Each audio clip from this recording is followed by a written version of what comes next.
Assalamualaikum warahmatullahi wabarakatuh.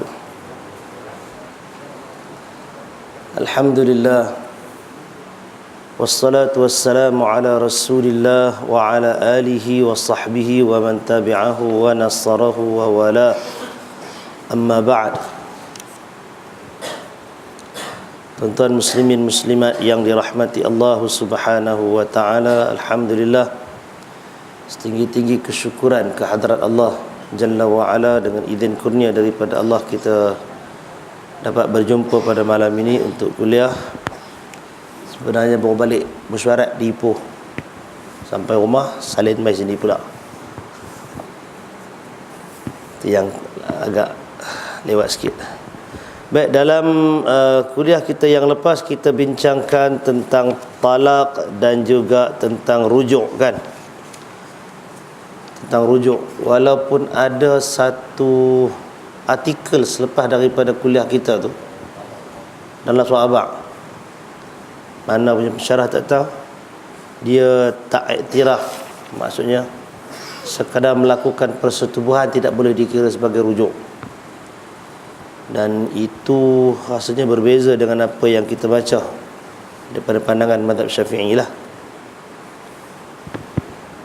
Adalah pandangan-pandangan yang begitu banyak, kan, tapi apa yang kita baca, apa yang disebutkan dalam mazhab Syafi'i ialah sebagaimana yang kita nyatakan. Baik, habis tajuk rujuk tu, kita masuk tajuk yang baru, iaitu ila. Sebutan dia ialah i tu panjang, ila, zihar dan li'an. Qala al-musannifun rahimahumullah, terdapat 3 perkara yang kesudahannya sama dengan talak atau ia bertukar menjadi talak. Ada 3 perkara lain daripada konteks talak dan rujuk ni, tapi kesudahannya sama dengan talak. 3 masalah tersebut ialah ila, zihar dan li'an. Kami akan huraikan tajuk ini secara mendalam seperti di bawah. Baik, pertama ila.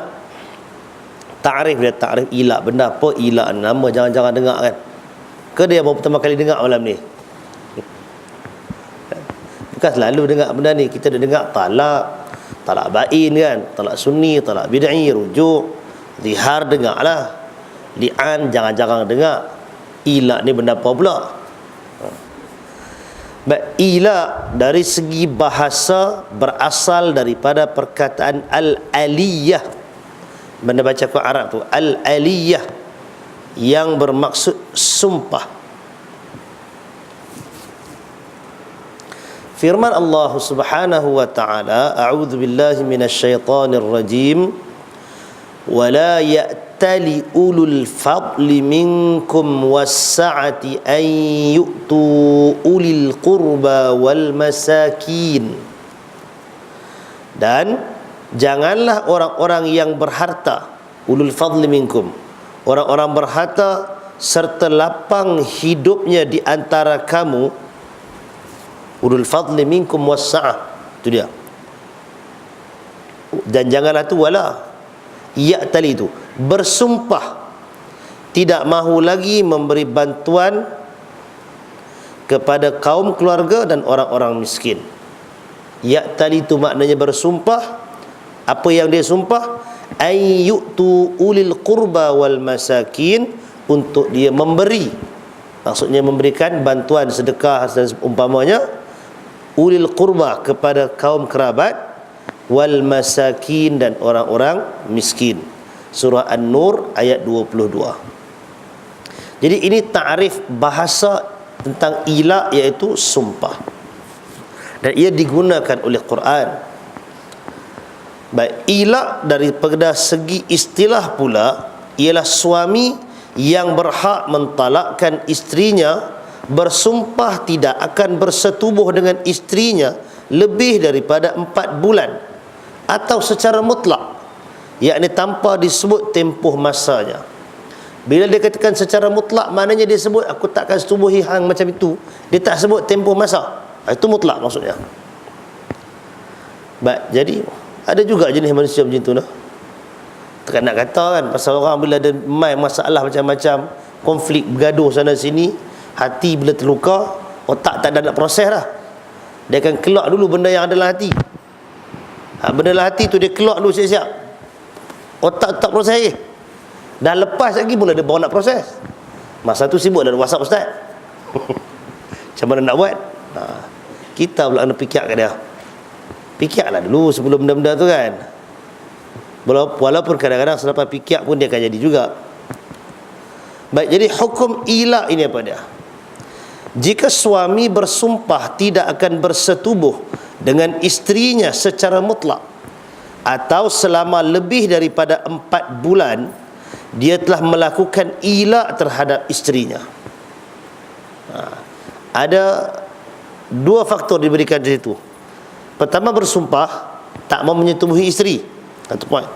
Yang keduanya ialah dalam tempoh masa 4 bulan ataupun lebih daripada 4 bulan. Maksudnya 4 bulan tu tak masuk lagi.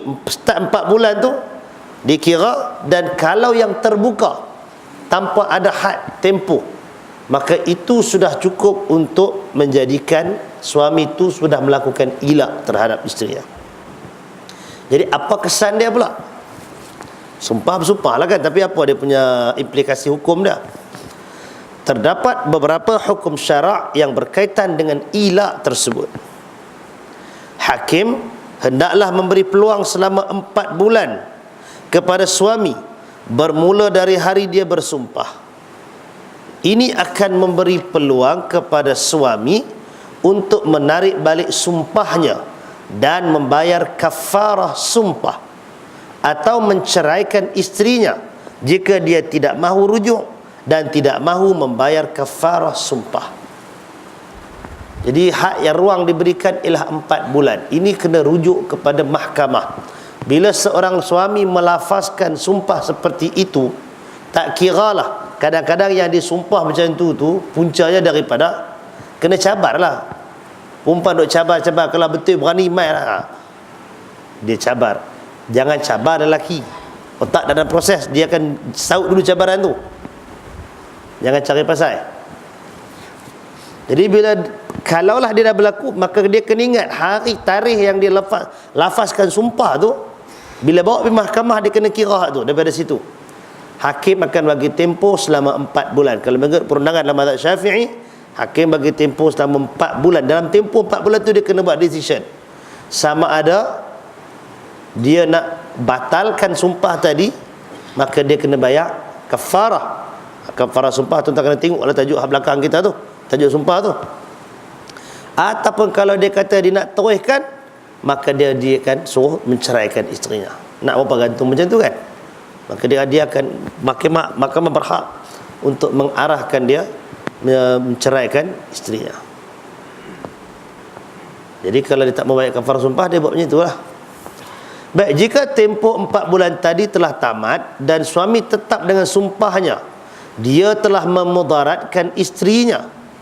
Ketika itu, berdasarkan tuntutan isteri, hakim berhak mengambil salah satu tindakan berikut. Pertama, memaksa suami menarik balik sumpahnya dan kembali semula kepada isterinya, serta membayar kafarah sumpah jika dia bersumpah dengan nama Allah atau bersumpah dengan salah satu sifat Allah. Jika dia bersumpah untuk melakukan sesuatu atau bersedekah dengan sesuatu, dia hendaklah melakukannya. Jadi semua item dalam perbahasan sumpah dikira di sini. Apa yang dilafazkan, benar apa yang dia nak keluarkan, barangkali kan. Kalau tak ada, dia akan kembali kepada kafarah tadi. Itu hak hakim. Yang kedua, memaksa suami menceraikan isterinya jika dia enggan menarik balik sumpahnya dan tetap berpegang dengan sumpahnya. Sekiranya suami enggan melakukan salah satu daripada perkara di atas, hakim paksa pun dia tak mau juga, hakim hendaklah menjatuhkan talak satu bagi pihaknya. Ini satu peruntukan perundangan yang diberikan oleh syarak kepada hakim, kepada mahkamah. Pasal tu bukan calon-calon orang nak kena jadi hakim ni. Pasal dia akan terbabit sampai kepada tahap-tahap yang begini. nak bagi dia tu sendiri orang yang boleh menjatuhkan hukum, menjatuhkan bagi pihak suami. Itu kita cerita itu kan dalam bab talak, bahawasanya mahkamah ada satu kuasa untuk menjatuhkan talak bagi pihak suami dalam kes-kes suami yang tak apa nak betul ni. Memang suami jenis tak betul yang jenis ni, dah tak mau kat isteri. Bila dia dah bersumpah tak mau menyetubuhi isteri, makna dia tak maulah kat isteri tu. Tengok buat apa lagi, duduk serumah benda apa. Takkan abang nak tolong gosok baju, basuh baju? Takkan kawan tu mau kan? Takkan abang nak bagi bergaduh? Makna dah tentu dia tak mau dah kat perempuan tu. Kalau dia tak mau kat perempuan tu, pergi cerailah perempuan tu. Kalau tidak, saya sayang lagi perbatal lah sumpah tu. Apa susah sangat? Oh, kalau batal nak kena kafarah, kenalah kafarah dah. Itu memang peraturan dia. Yang kata pergi sumpah buat apa? Tu cerita dia. Jadi kalau siapa-siapa yang baru-baru ni kena pegang ubur-ubur, elok pegang, bagi tahu siap-siap peruntukan syarak yang ada ni. Jangan merodong macam tu lah.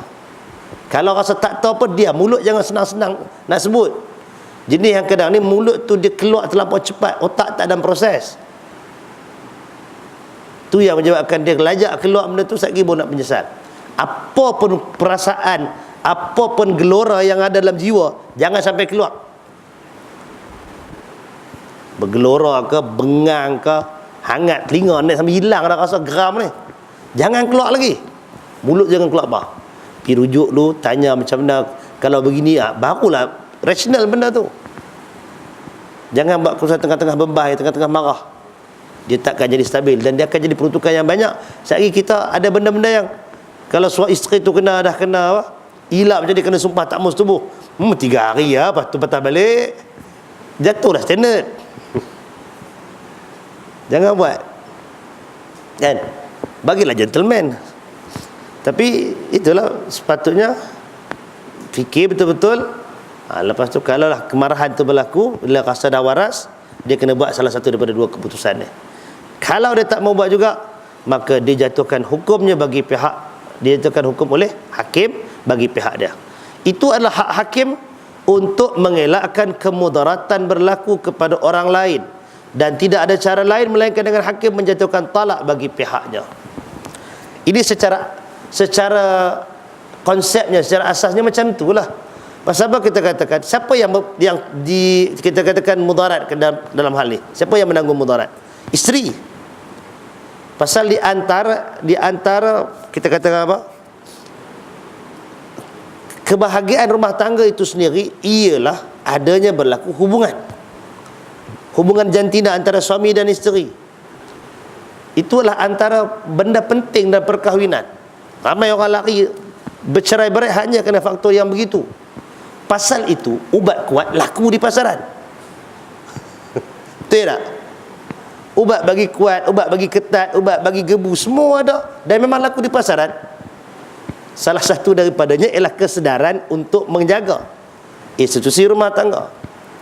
Tapi kalau angin tak ada ribut, tak ada masalah itu, tiba-tiba dia sumpah macam ni. Dan tempoh 4 bulan pula tu. Ataupun mungkin lebih daripada 4 bulan. Kalau dekat dia kata 3 hari, tak ada apa. Bengang punya masa 3 hari ya. Seminggu tak apalah. Tapi bila 4 bulan itu satu tempoh yang panjang. Dan asasnya cerita 4 bulan ni ambil daripada mana? Wallahu ta'ala a'lam. Ada satu riwayat tentang Umar Al-Khattab radhiyallahu anhu mendengar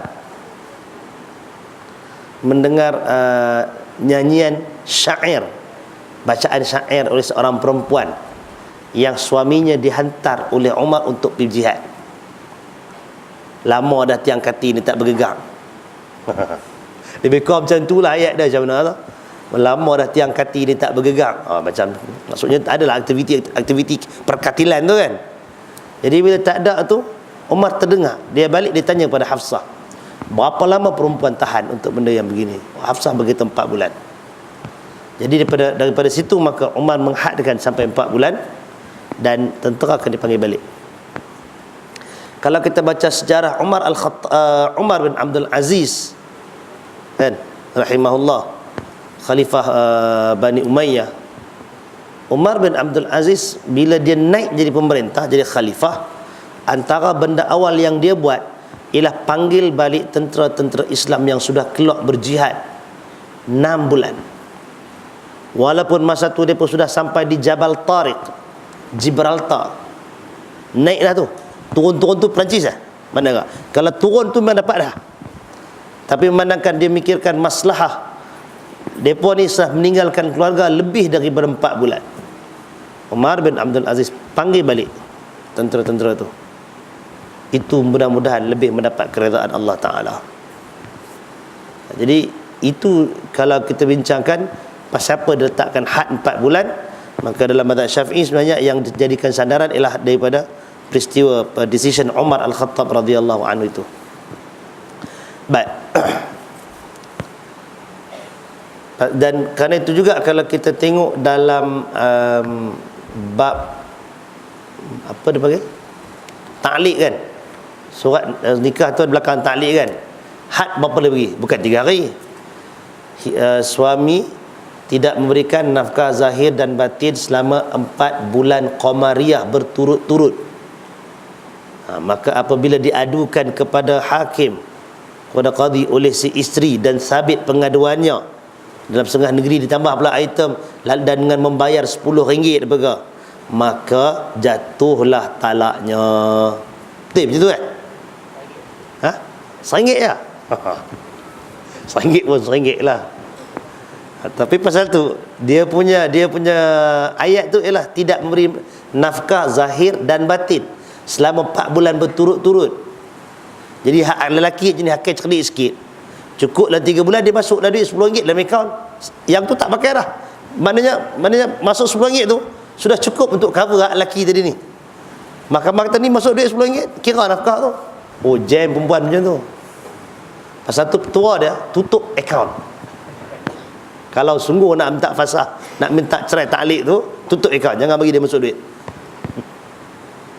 Itu cara dia. Kemudian nak sabitkan tak bagi nafkah zahir batin ni, kalau kata balik rumah, jiran tangga kata tu dia hari tu dia balik rumah, dalam rumah kita tak tahu.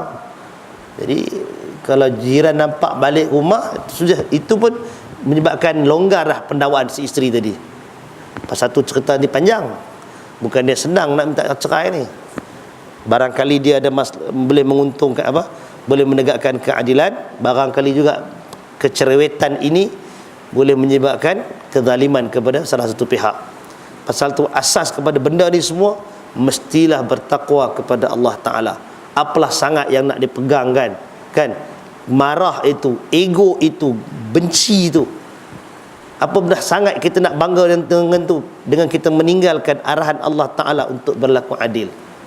Kalau kata keadilan tu dengan cara menyimpan, memelihara isteri, pegang elok-elok. Kalau kata keadilan tu tertegak dengan cara lepaskan isteri, lepaskan dia elok. Selesai cerita. Tak ada masalah apa.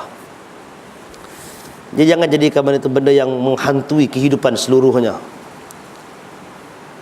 Baik, jadi kalau macam kes ilak ni, kalau ada jenis lelaki yang macam itu, salah satu cara dia tak main mahkamah. Tu cerita dia. Kes-kes macam ni sampai hakim jatuh keputusan, biasanya ialah bila lelaki itu memang dia tak main langsung mahkamah.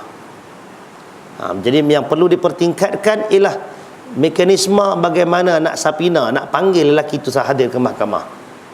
Tu kalau itu dapat ditingkatkan kualitinya, barangkali ada kot sikit kemudahan ataupun ringkas sikit benda ni. Kalau tidak, terpanggil tak mai, hakim dia kena buat satu keputusan supaya dia tidak menzalimi si isteri. Dan 4 bulan tergantung tak bertali, apa pun tak ada, ataupun ada duduk dalam rumah tu tapi tak sentuh, tak buat apa, 4 bulan dia buat tak tahu ya. Pindah rumah lain ke umpamanya.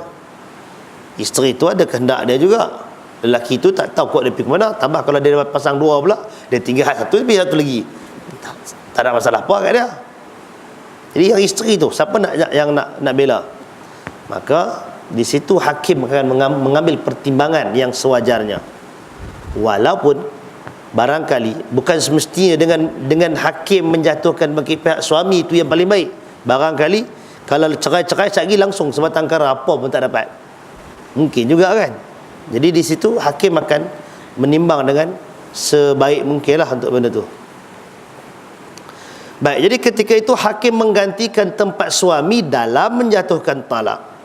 Masalah ini sama dengan masalah membayar hutang, dan menjelaskan hak-hak yang berbentuk harta. Ini perbahasan ini dikiaskan dengan kes hutang. Baik, tindakan tersebut dilakukan jika suami tidak mempunyai keuzuran yang menghalangnya daripada melakukan persetubuhan. Dia tak boleh macam itu. Kalau kajian tuan-tuan tengok gambar Indon ke apa kan, hak jenis kot cacat ke apa ke, dia tak mau. Itu cerita lain lah. Itu kita kena bincang kod lain pula, bukan bab ilak. Ataupun ilak mungkin dia bersumpah tak mau, tapi kena ambil kira kalau cacat dan sebagainya. Itu antara faktor-faktor yang dipertimbangkan. Baik, jika suami mempunyai keuzuran seperti sakit atau sebagainya, dia hendaklah diminta menarik balik sumpahnya dengan lidahnya sendiri, seperti dia berkata, jika aku mampu bersetubuh, aku akan menarik balik pendirianku dan sumpahku. Itu kerja hakim kena pujuk. Bukan kadang-kadang aslinya bukan hakim sangat kot. Mungkin hakim akan suruh bawa masuk bilik kaunseling, kan? Jadi tugas kaunselor untuk berikan balik, menjelaskan balik kepada si suami tadi tentang ketidakwajarannya meneruskan sumpah tersebut. Baik, itu perbahasan kita, itu cara penyelesaiannya. Datang daripada mana sebenarnya cerita ilak ni? Jadi kita kena tengok benda ni mesti ada dalil, bukan main ni ulama tulis kena tengok juga apa sandaran dia. Baik, jadi apa dalil dia? Dalil hukum hakam berkenaan ila ialah firman Allah Subhanahu wa taala dalam surah Al-Baqarah ayat 226 hingga 227. A'udzu billahi minasyaitonir rajim. Lilladzina yu'luna min nisaihim tarabbusu arba'ati ashhur. Fa in fa'u fa innallaha ghafurur rahim. Wa in azamu at-talaq fa innallaha sami'un alim. Baik, lilladzina yu'luna min nisaihim. Kepada mana cerita ni, perintah ni, khitab bicara ini ialah untuk orang ini. Siapa dia? Kepada orang-orang yang bersumpah tidak akan mencampuri isteri-isteri mereka, tidak akan menyetubuhi isteri-isteri mereka. Tarabbusu arba'ati ashhur, diberi tempoh selama 4 bulan. Tempoh maksimum untuk dia berhabis fikir dan mogok. Setelah itu, fa infa'u, jika mereka kembali mencampuri isteri-isteri itu, maksudnya membatalkan sumpah tadi, sesungguhnya Allah amat pengampun lagi amat pengasihani. Fa innallaha ghafurur rahim. Ya, Allah ampunkan dan Allah Maha mengasihani. Tetapi dari sudut prosedur dia tetap kena bayar kafarah sumpah. Laksanakan kafarah tu. Wa in azamut talaq, dan kalau mereka berazam untuk menjatuhkan talak, yakni tidak mahu kembali menyetubuhi isteri-isteri itu, maka hendaklah mereka menjatuhkan talak. Fa innallaha sami'un alim, kerana sesungguhnya Allah Maha mendengar lagi Maha mengetahui. Baik, Ali bin Abi Talib radhiyallahu anhu berkata dalam sebuah riwayat Malik dalam kitab Muwatta, juga diriwayatkan oleh Ibnu Umar radhiyallahu anhuma, katanya, idza ala ar-rajulu min imra'atihi lam yaqa' alaihi talaq wa immadatil arba'atu ashhur hatta yuqafa fa imma an yutalliqa wa imma an yafi'a. Apabila seseorang lelaki melakukan ilak terhadap istrinya, ala rajulu min imraati, maka talaknya itu tidak akan jatuh walaupun telah berlalunya 4 bulan itu, sehingga si suami diminta membuat keputusan sama ada mahu menceraikan istrinya ataupun mahu menarik balik sumpahnya, iaitu kembali kepada istrinya dan menyelesaikan kafarahnya. Baik, hukum seumpama ini turut diriwayatkan daripada Abdullah bin Umar radhiyallahu anhuma. Hukum seumpama ini juga tidak mungkin dikatakan dengan pendapat akal semata-mata. Oleh itu hadis ini dihukum sebagai hadis marfu'. Baik, hadis ini riwayat daripada Ali dan Abdullah bin Umar ini tidak menyandarkan kepada Nabi. Dia tak kata Nabi sallallahu alaihi wasallam macam ni. Dia hanya sebut, Ali sebut perkataan tu. Jadi bila Ali sebut perkataan itu dalam riwayat Malik, hadis yang disandarkan berhenti takat sahabat dipanggil hadis mauquf, kan? Mauquf. Dia mauquf kepada sahabat. Tetapi dari sudut konten, para fuqaha mazhab Syafi'i terutamanya menyatakan mustahil seorang sahabat akan bercakap sesuatu tentang konteks hukum, penyelesaian hukum agama daripada pendirian dia sendiri. Mestilah perkataan itu tak lain dan tak bukan dia belajar daripada Nabi, dia ambil daripada Nabi. Maka kerana itu hadis seperti ini dikira hadis mauquf, tetapi padanya hukum marfu'. Dia kira macam seakan-akan Nabi yang beritahu benda tu, walaupun lafaz tu lafaz Ali. Itu dia panggil hadis mauquf tapi hukumnya marfu'. Jadi kerana itu ia disandarkan dan menjadi hujah dalam syarak. Dengan itu mazhab al-Imam Syafi'i mengambil kira perkataan ini, dan dalam perkataan ini memang sebut perkataan 4 bulan tadi. Jadi sandaran tu 4 bulan tu di sini ada hadisnya. Baik, jadi kalau sekadar ilak saja tak jatuh talak. Sumpah lagi tak jatuh. Belum, dia maknanya ilak ni dia tidak jatuh automatik. Dia bukan lafaz talak. Lafaz talak jatuh automatik. Ilak dia tak jatuh automatik, tapi tempoh tu had maksimumnya 4 bulan. Barangkali kalau boleh dirundingkan lebih awal mungkin lebih baik. Runding dulu siap-siap lebih awal. Kalau dalam tempoh rundingan pertama suami tetap berkeras dengan diri dia tak mau cerai, dia tak mau kafarah, diam je, maka ada tempoh lagi sampai betul-betul sampai 4 bulan, maka barulah berpindah. Dah pujuk tak boleh, barulah berpindah kuasa kepada hakim tadi. Itu cerita dah. Habis nak? Baik, kita tengok isu yang kedua. Isu yang kedua ini dipanggil zihar. Perkataannya ialah dha ha alif ra, zihar. Zihar ni Melayu tak ada sebenarnya.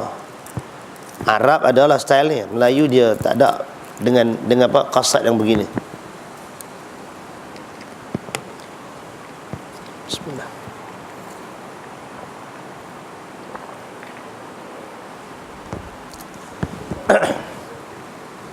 Ta'rif zihar daripada segi bahasa diambil daripada perkataan az-zahru yang bererti belakang.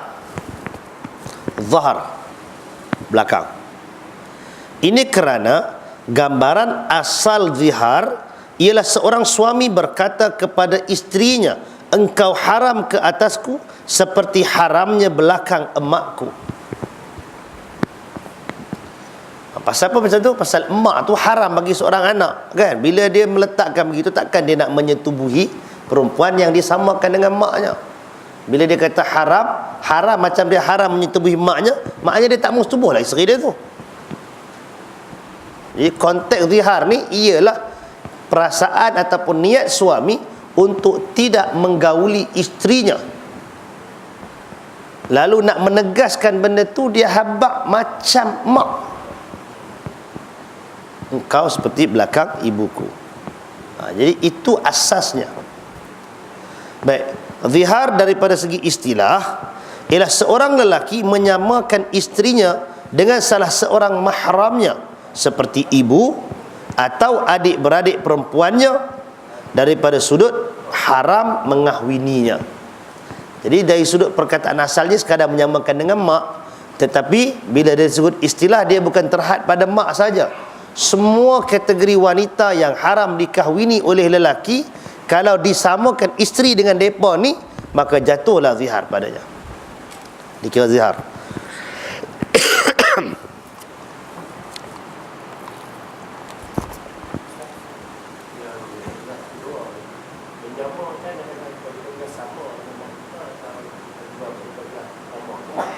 Macam mana?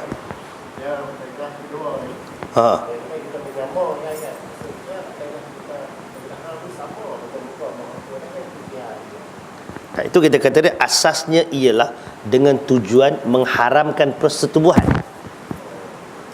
Memang dengan niat tak mau menyetubuhi.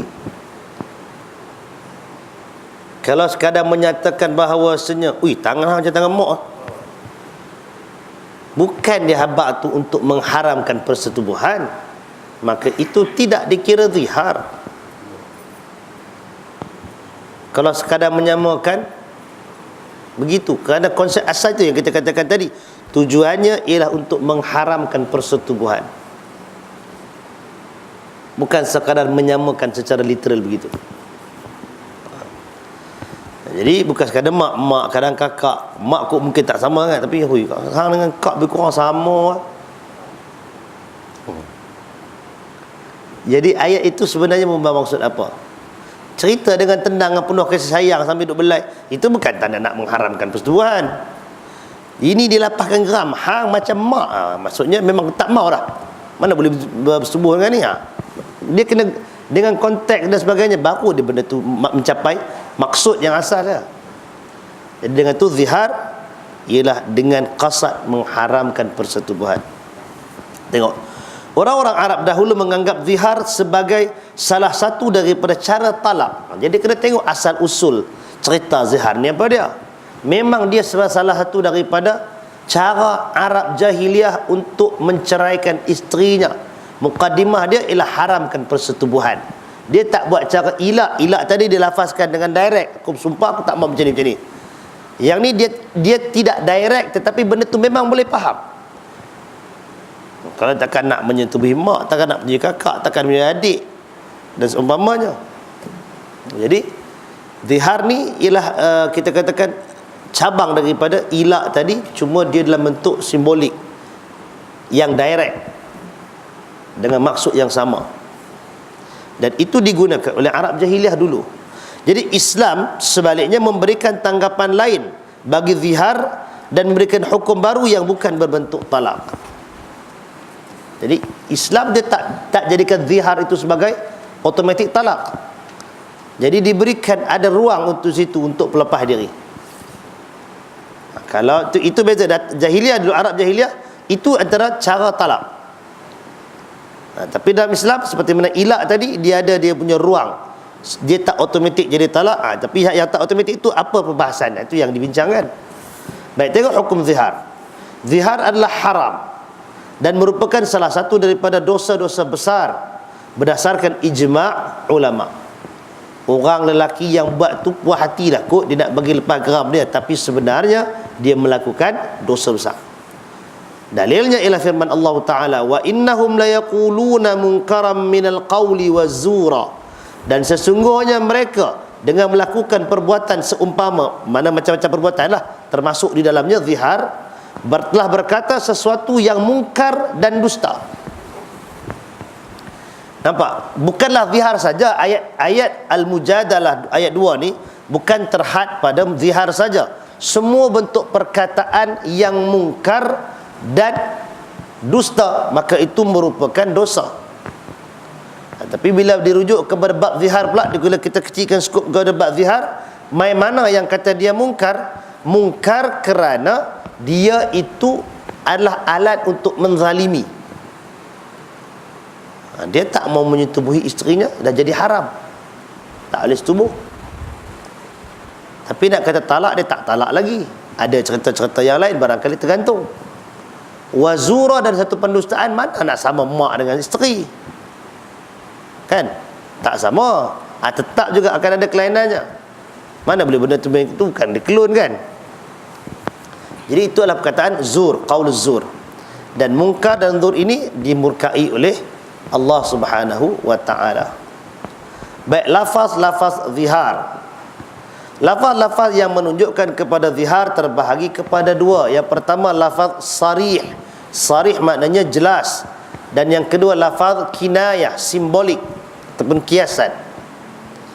Lafaz sarih ialah lafaz yang menunjukkan kepada maksud zihar sahaja dan tidak boleh diandaikan kepada makna-makna yang lain. Direct punya perkataan. Contohnya, suami berkata kepada isterinya, engkau haram ke atasku seperti haramnya belakang ibuku. Ini ayat yang paling klasik ni. Skema ada macam tu. Atau bagiku haramnya belakang engkau sama seperti haramnya belakang ibuku.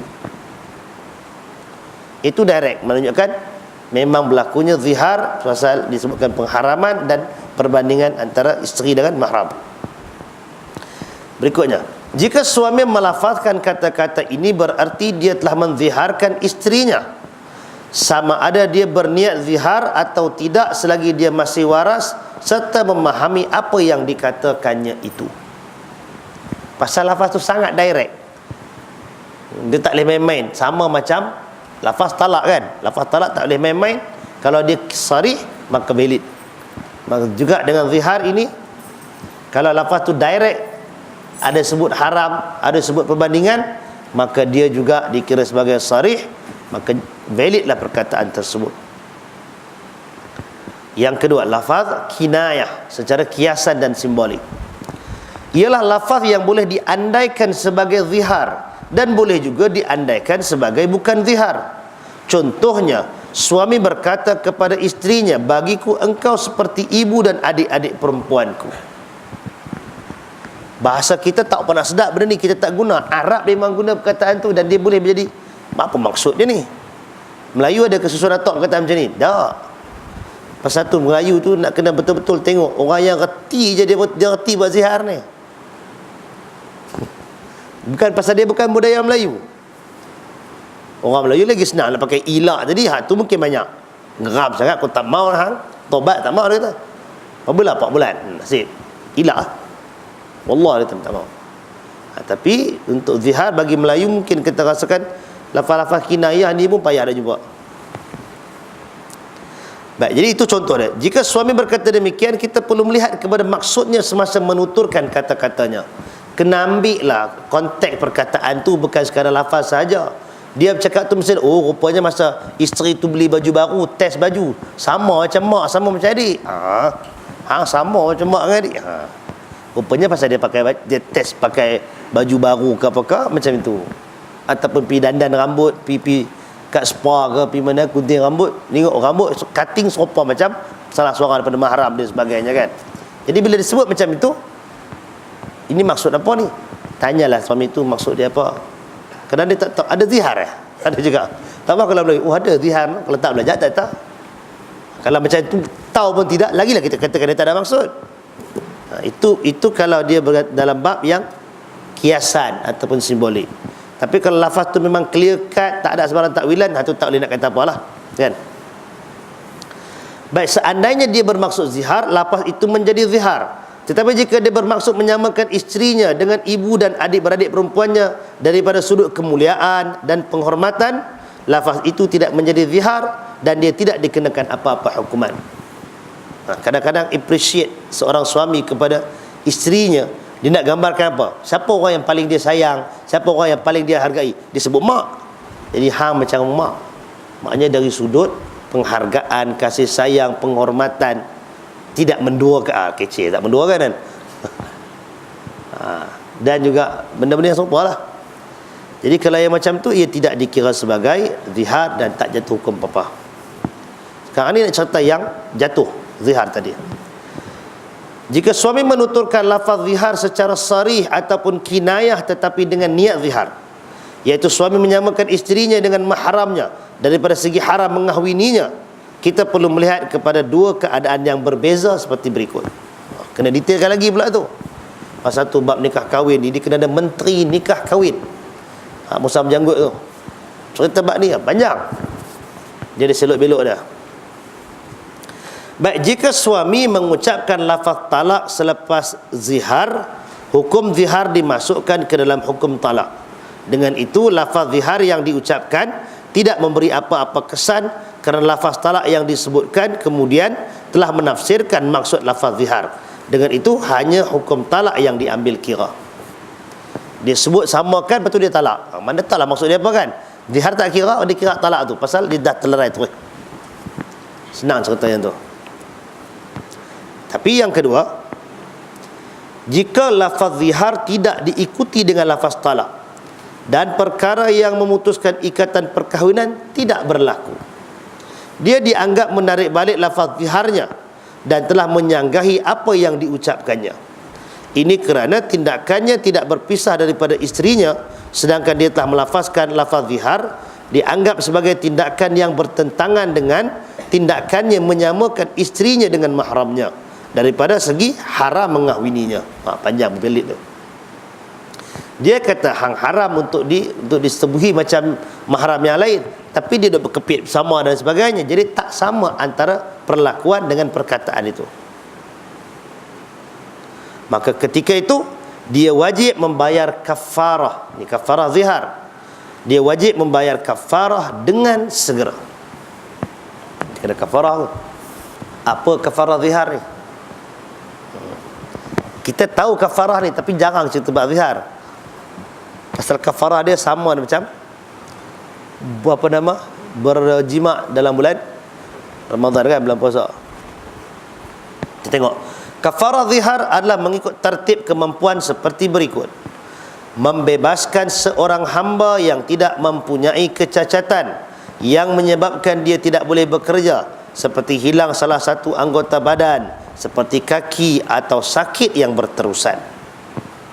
Nak kena bebaskan hamba tu pula hamba terpilih, hak elok. Kalau hamba sakit tak ada buat kerja, tak kira.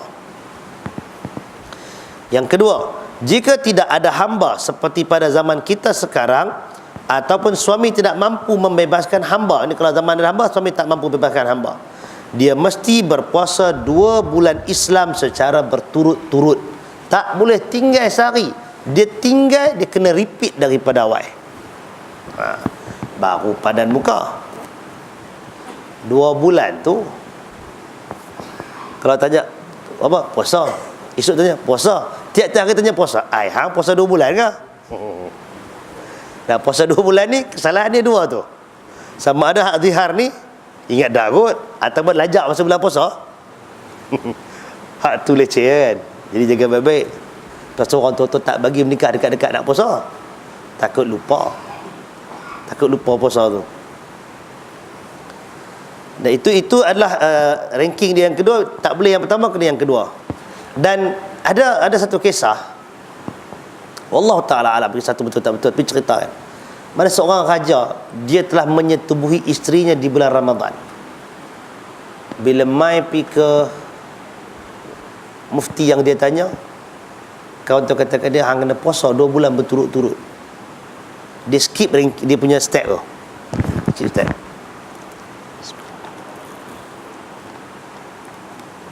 Kena yang tu serik lah raja tu. Lepas tu orang tanya, anak murid tanya kat alim ni, ulama ni, pasal apa tak kata kat dia bebaskan hamba?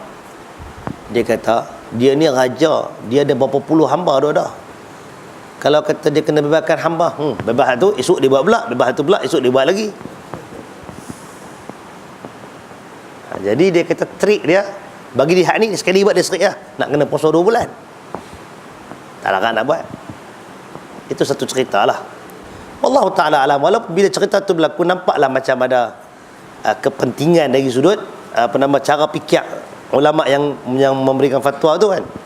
Maknanya nak menyekat raja tadi daripada melakukan kemungkaran. Pasal bersetubuh dengan isteri hukumnya halal, tapi bila buat dalam bulan Ramadan, di bulan dia puasa, hukumnya haram. Jadi nak menyekat yang tu, dia bagi hukum yang kedua, tak ikut tertib, tetapi menyebabkan orang tu akan terhenti daripada melakukan kemungkaran. Itu satu kisah. Bila kisah tu berlaku, agak-agak orang dengar kata apa? Kita kata apa?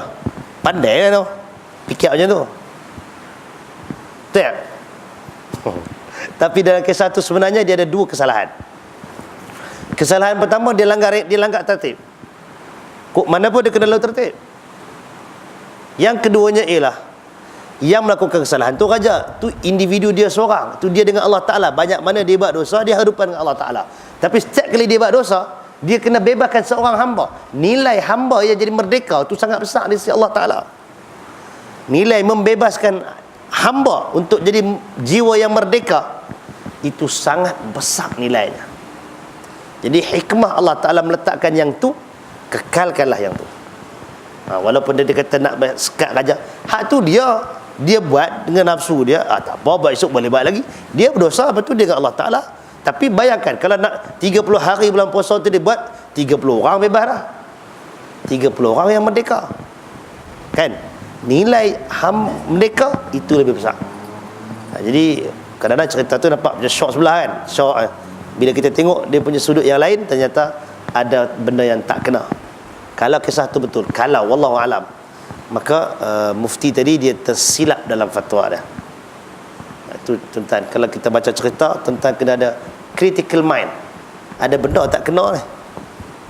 Macam bila ke pagi kemarin daripada hantar mesej apa benda dalam WhatsApp kan, WhatsApp dia kan banyak benda-benda hadis palsu dia kan, semua cerita nak pindah neraka belaka.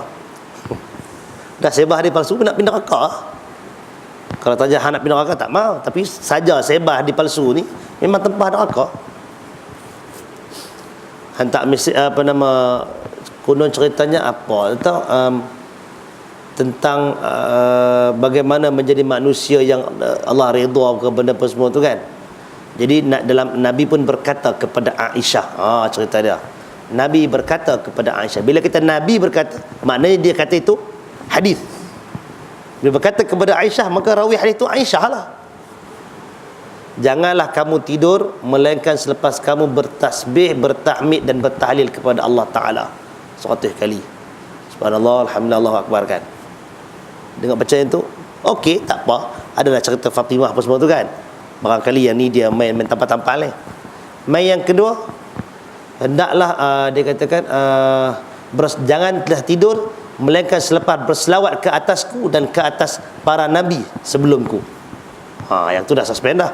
Main mana pula kena selawat kat para nabi dengan lafaz Allahumma salli ala Sayyidina Muhammad wa ala ali Sayyidina Muhammad. Baca-baca teks tu tahu dah, ini memang cerita temerang. Kawan yang reka pun tak pandai. Patut dia kena reka. Bila dia kata hendaklah berselawat ke atasku dan ke atas nabi-nabi sebelumku, dia kena reka lafaz selawat yang sebut nabi-nabi sebelum. Bila sekadar sebut untuk diri dia, mana lafaz tu sekarang untuk nabi, sahih dah kawan yang reka hadis ni memang tak pandai. Tapi memang tak pandai lah biasanya kan. Kalau pandai dia tak buat hadis palsu. Dia kata Allahumma salli ala Sayyidina Muhammad wa ala ali Sayyidina Muhammad. Catatan dia ialah pada tak ada sebut para nabi yang sebelum. Kerana catatan yang kedua ialah Nabi tak pernah ajak selawat ada Sayyidina. Tak pernah Nabi ajak selawat ada Sayyidina. Sama ada dia boleh atau tak boleh, itu perbahasan yang kedua. Tapi lafaz Nabi ajak tak ada Sayyidina tu. Yang ketiga ialah janganlah kamu tidur melainkan kamu memaafkan diri kamu, kamu minta ampun untuk diri kamu dan untuk orang-orang muslim yang lain. Maka dia membaca Rabbi Allah astaghfirullahal azim alladzi la ilaha illa huwal hayyul qayyum wa atubu ilaik. Tadi kata minta ampun untuk diri dan untuk orang lain. Bila astaghfirullahal azim alladzi la ilaha illa huwal hayyul qayyum wa atubu ilaik, betul-betul cerita untuk dia seorang ya. Mana pintu orang lain. Jadi lafaz tu pun bohong dah. Betul ada wirid tu, tapi dengan konteks maksud perbuatan arahan tadi kan tak kena. Satu lagi yang ketiga apa tak tahu. Pendek cerita memang bohong lah. Jadi kalau tuan-tuan dapat benda WhatsApp jenis macam tu kan, banyak WhatsApp dah dapat dah bulan ni, kita terang dah 4 bulan lagi mai pula, tolong pergi pencerahan, larat nak cerah.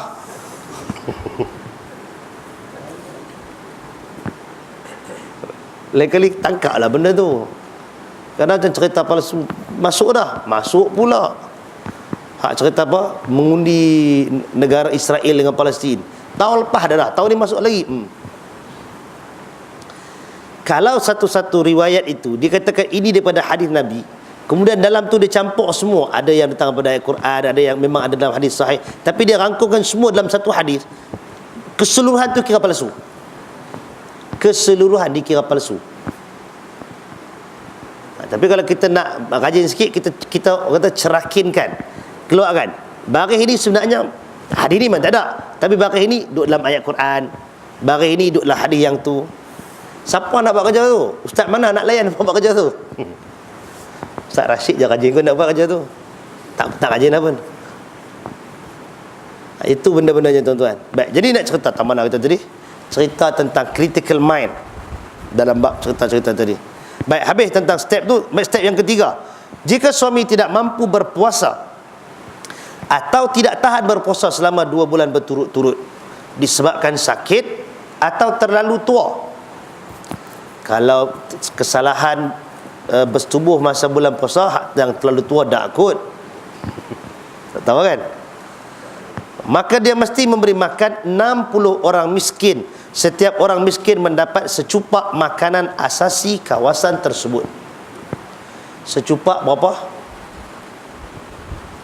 Sekati tak sampai 500 kalau ikut Majlis Agama Islam Johor, kalau tak silap 572 gram.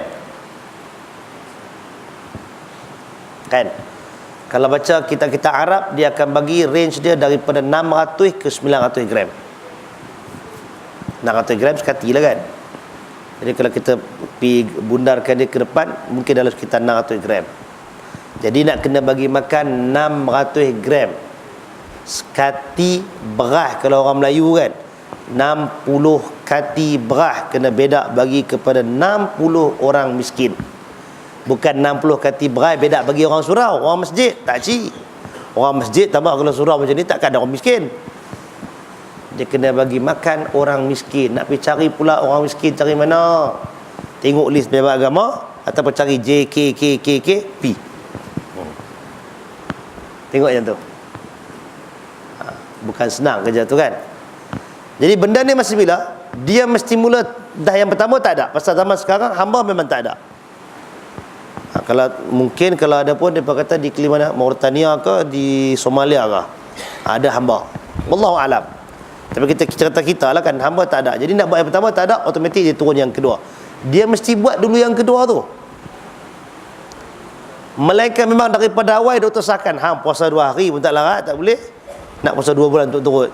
Kalau memang disahkan secara medikalnya, kesehatannya memang tak boleh, maka dia dipindahkan kepada yang ketiga. Kalau dia macam biasa, normal, tak ada apa-apa, masa tu dia kena jalan dulu ibadat tu.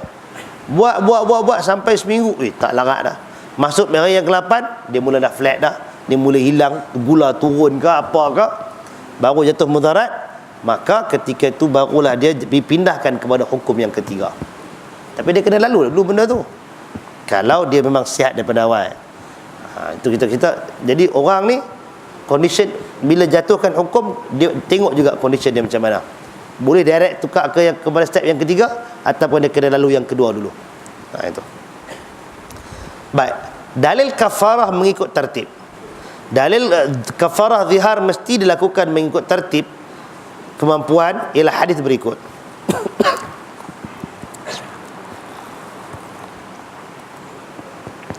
Salman bin Sakhar Al-Ansari radhiyallahu anhu, salah seorang lelaki Bani Bayadah, meriwayatkan bahawa beliau telah mengharamkan istrinya ke atas dirinya seperti belakang ibunya sehingga berlalu Ramadan. Setelah berlalu separuh bulan Ramadan, beliau menyetubuhi istrinya pada waktu malam. Ini cerita malam. Beliau pergi berjumpa Rasulullah sallallahu alaihi wasallam dan menceritakan apa yang telah berlaku. Rasulullah sallallahu alaihi wasallam bersabda, "Bebaskan hamba." Beliau berkata, "Aku tidak mampu melakukannya." Baginda bersabda lagi, "Kalau begitu, berpuasalah 2 bulan berturut-turut." Beliau menjawab, "Aku tidak mampu." Lalu Rasulullah sallallahu alaihi wasallam bersabda kepada Farwah bin Amr, "Berikan bakul itu kepadanya," iaitu sebuah bakul yang muat 15 atau 16 gantang makanan untuk diberikan kepada 60 orang miskin. Hadis riwayat At-Tirmizi dalam Kitab At-Talaq, bab hadis tentang kafarah zihar. Ini cerita pasal Salman bin Sakhar. Syahid dia ialah Nabi bagi kat dia pilihan pertama dulu, bebaskan hamba. Bila dia kata aku tak mampu, Nabi sebut kalau macam tu, maksudnya kalau kau tak mampu yang tu, baru Nabi bagi pilihan yang kedua. Maknanya dia mesti ikut tertib. Dan tertib yang kedua, berpuasa 2 bulan berturut-turut. Dia suka dah siap-siap diri dia, memang dia tak mampu yang tu. Lalu dia habaq kat Nabi, yang ni pun aku tak mampu. Nabi kata kepada dia, ambil yang tu. Maksudnya Nabi tahu dah, yang ni dia pun tak boleh. Nak cari 60 gantang pun dia, 60 cupak pun dia tak boleh. Jadi Nabi suruh beritahu kepada Farwah, ambil 15 ataupun 16 gantang. 3 cupak 1 gantang betul tak? 4 cupak 1 gantang. Betul. Jadi kalau 15 dia 60 lah. 4 cupak 1 gantang. Dalam tu ada 16 gantang makanan. Makanan di zaman Nabi itu barangkali dalam bentuk kurma, tamar. Barangkali juga dalam bentuk bijirin yang lain. Itu boleh juga. Jadi Nabi suruh dia bagi makan fakir miskin. Bukan Nabi tolong bayar untuk dia tu, bukan ni, tapi Nabi bagi kat dia. Mana dia jadi milik dia, dan dia berbeda bagi kepada 60 orang fakir miskin. Baik, jadi cerita hadis ni ialah tartib tadi, kena ikut susunan. Kafarah zihar perlu dilakukan segera. Suami dituntut membayar kafarah zihar dengan segera. Maksudnya dia tidak boleh bersetubuh dengan isterinya sehingga menyempurnakan salah satu daripada 3 kafarah yang kita sebutkan tadi. Kalau dia pilihan nombor 2, masak 2 bulan baru nak boleh. 2 bulan tu, itu baru agak satu penyiksaan. Sekejap yang keseronokan yang seketika mendatangkan penderitaan yang berpanjangan. Jadi kita kena fikir tu, jangan kena seronok yang sat kita lupa sehari nak tanggung benda khabar yang cukup panjang. Tu yang tak tahan tu. Kena peringat tu. Baik, jika dia menyetubuhi isterinya sebelum membayar kafarah, dia telah melakukan maksiat dan kafarah tetap diwajibkan. Bersetubuh sebelum membayar kafarah zihar adalah haram berdasarkan firman Allah Ta'ala, min qabli an yatamassa, sebelum mereka berdua suami isteri itu saling bersama.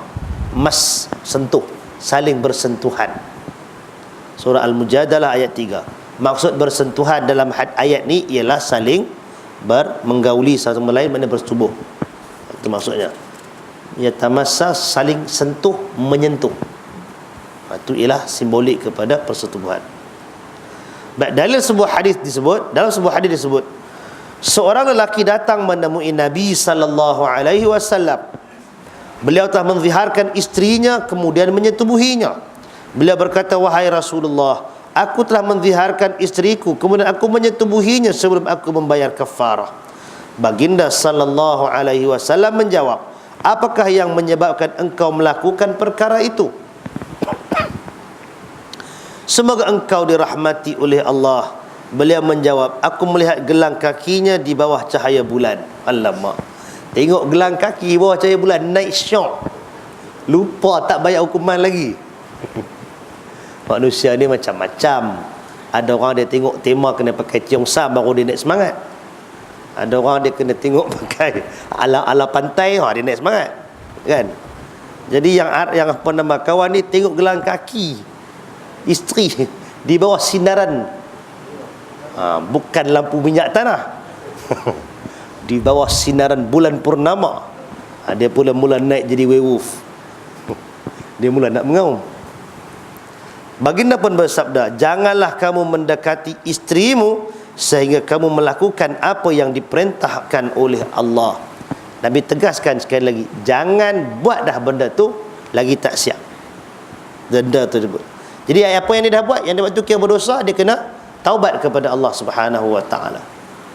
Jadi dengan syarat, bila kita kata taubat, antara syarat taubat tu ialah berazam untuk tidak melakukan lagi.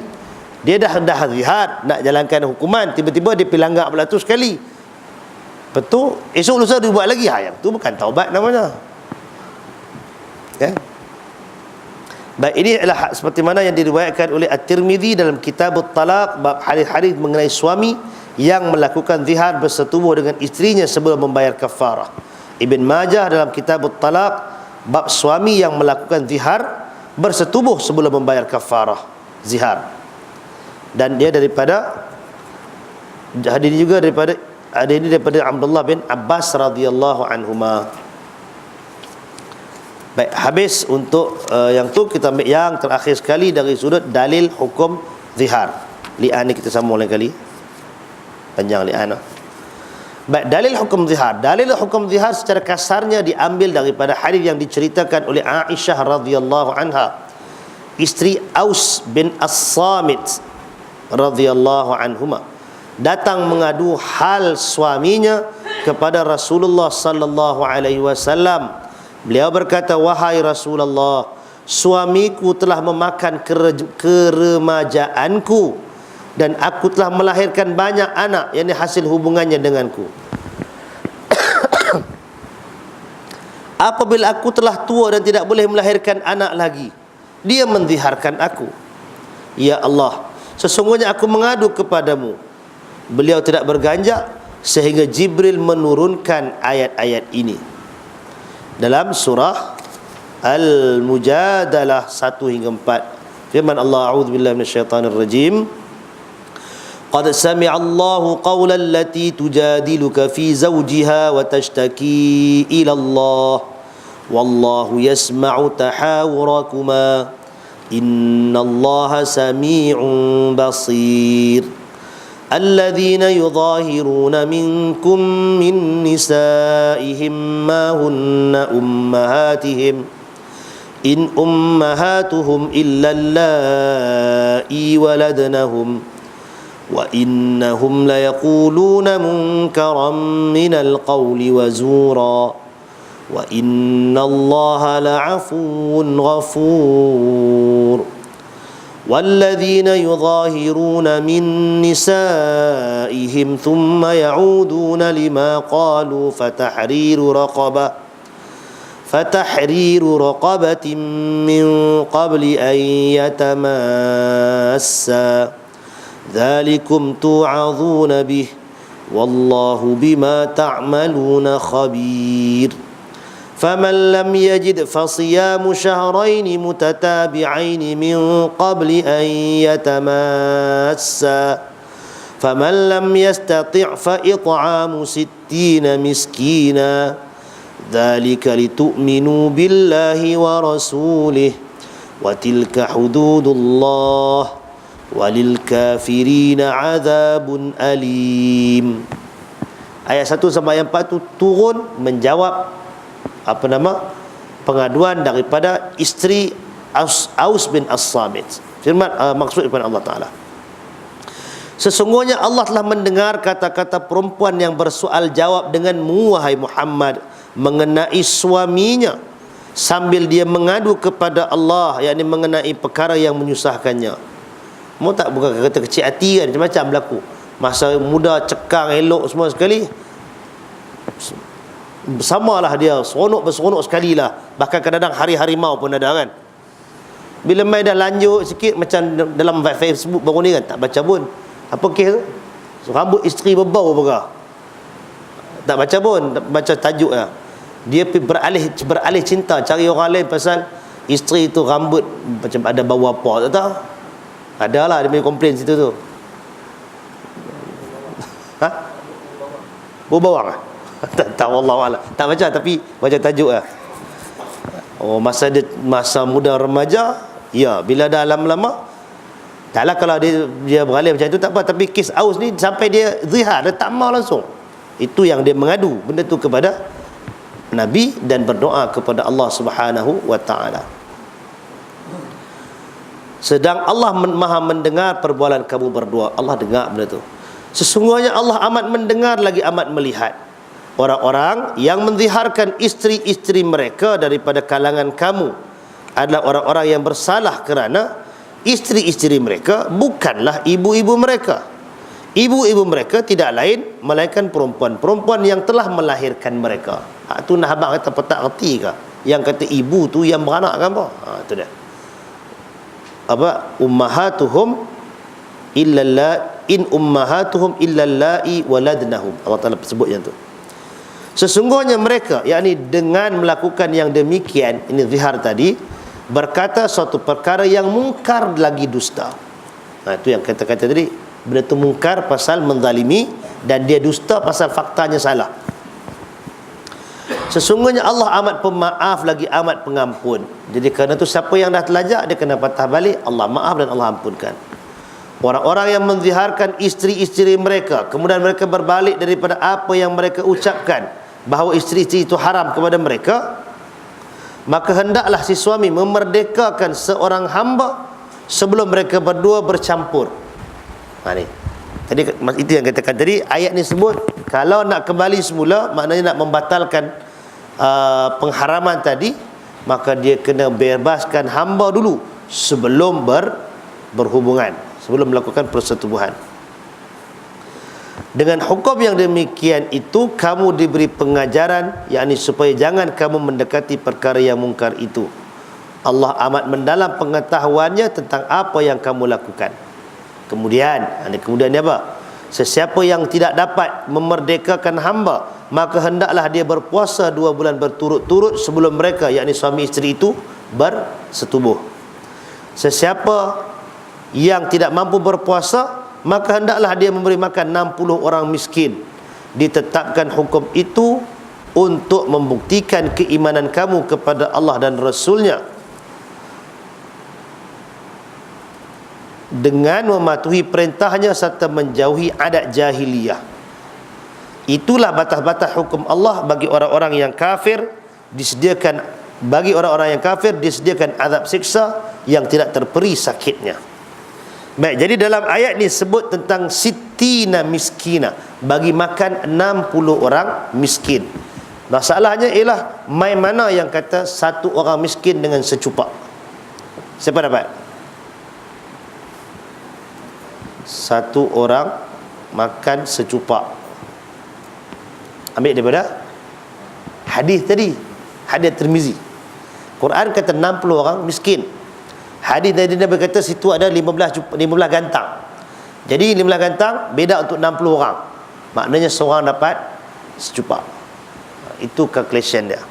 Jadi tuan-tuan yang dirahmati Allah, habis kita 2 tajuk dan 2 istilah ni. Kita akan masuk dalam kuliah akan datang, tajuknya li'an. Li'an ini buat sumpah-sumpah juga ni. Jadi kita akan sentuh kemudian insya-Allah. Baik, cukup sekadar tu. Ada apa-apa nak sembang? Nak tanya apa?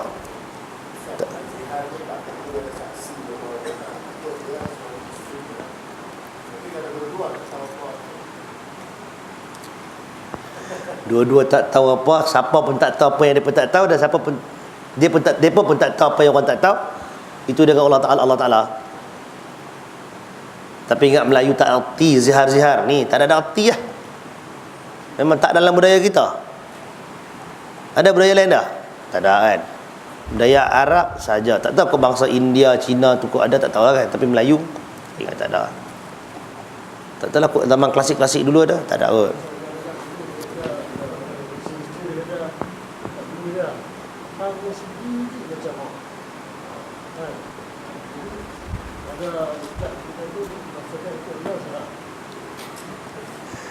Tak, kalau nak pakai ketat pun itu bukan lafaz sarih, itu lafaz kinayah.